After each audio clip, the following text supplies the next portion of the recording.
আসসালামু আলাইকুম। বিয়ের পরে স্বামী স্ত্রী কখনো বেশি দিন দূরে থাকবেন না। আপনার বিয়ের পরে স্বামী এবং স্ত্রী অনেক বেশি দূরত্বে কাটাবেন না। দেখুন, ভালো থাকার জন্য কি প্রয়োজন হয়? দুজনের মধ্যে ভালোবাসাটা প্রয়োজন হয়। লাখ টাকা কিন্তু প্রয়োজন হয় না। জীবন থেকে যে একটা সেকেন্ড চলে যায়, এটা কিন্তু আমরা কখনো আর কোনোদিনও ফেরত পাবো না। কিন্তু আপনি কি করছেন? টাকার পিছনে ছুটতে গিয়ে আপনার স্ত্রী সন্তানের কাছ থেকে বছরের পর বছর দূরে থাকছেন। এই কি জীবন বলেন তো? কোথায় সুখ? এই জীবনের মূল্যটা কি? কোথায় আপনার স্ত্রীর জন্য ভালোবাসা? কোথায় আপনার সন্তানের জন্য স্নেহ? টাকা পয়সা ইনকাম করাটা জরুরি, তবে একটাবার কল্পনা করে দেখুন তো, যে দিনে হয়তো বা 500 টাকা ইনকাম করে, দিন শেষে কি হয়? দিন শেষে সে তার বাড়িতে ফিরতে পারে, এসেই দেখে কোনো একজন মানুষ তার জন্য অপেক্ষা করছে হাতে পানি নিয়ে, তার জন্য খাবার রান্না করে রেডি করে রেখেছে। যখন সে দূর থেকে বাসায় ফিরে বা কাজ শেষে বাসায় ফিরে, দৌড়ে গিয়ে তার সন্তান তার কোলের মধ্যে গিয়ে ওঠে।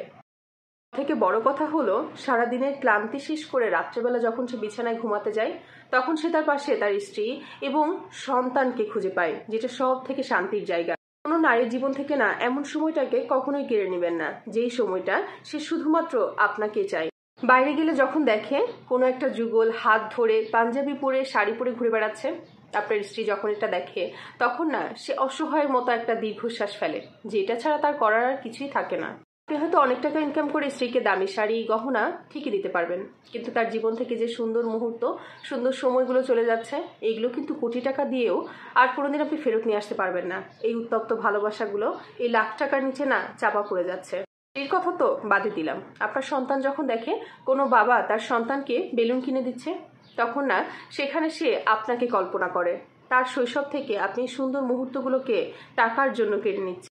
যখন দেখে স্কুলে যাওয়ার সময় সবাই তার বাবার হাত ধরে স্কুলে যাচ্ছে, সে কিন্তু ওই সময়টা আপনাকে মিস করে। আপনি যখন কাজের চাপে দিন রাত এক করে ফেলছেন, হয়তোবা সারাদিনে স্ত্রীর একবার খোঁজ নেওয়ার সময় পাচ্ছেন না। আপনার স্ত্রী দুপুরে নাও খাওয়া শেষ করে অলস বিকেল থেকে যেন সন্ধ্যায় নামতে চায় না তার। সে শুধুমাত্র আকাশের দিকে তাকিয়ে নীল আকাশটাকে দেখতে থাকে, শুধু দেখতে পায় না আপনাকে। মাঝরাতে যখন আপনার স্ত্রী ঘুম ভেঙে যায়, তখন না সে আপনাকে খুঁজে, কিন্তু আপনাকে যখন খুঁজে পায় না, এরকম করতে করতে না 50টা বছর পার হয়ে যায় কোন দিক দিয়ে আপনি দেখতেই পান না, বুঝতেই পারেন না। হলো না আপনার সাথে কদম হাতে বৃষ্টিতে ভেজা, হলো না আঁকাবাঁকা রাস্তায় পায়ের সাথে পা মিলিয়ে ঘুরে বেড়ানো, আর হলো না সন্তানকে বুকে নিয়ে দিনের পর দিন ঘুমানো। শুধুমাত্র হলো টাকার পাহাড়, বিষাদের পাহাড় এবং বিষের পাহাড়। পায়ে পিষে যাচ্ছে কতগুলো রঙিন স্বপ্ন, আপনার স্ত্রীর ভালোবাসার মুহূর্ত বসে যাবে আপনার যৌবন। তাই সময় থাকতে নিজের স্ত্রীর সন্তানকে সময় দিন, আর যেটুকু ইনকাম করতে পারেন, যেটুকু আল্লাহ রিজিকে রেখেছে, সেটুকু ইনকাম নিয়ে সন্তুষ্ট থাকুন। অনেক টাকা ইনকাম করতে গিয়ে আপনার স্ত্রী এবং সন্তানের এই হকটাকে কখনোই মেরে দিবেন না।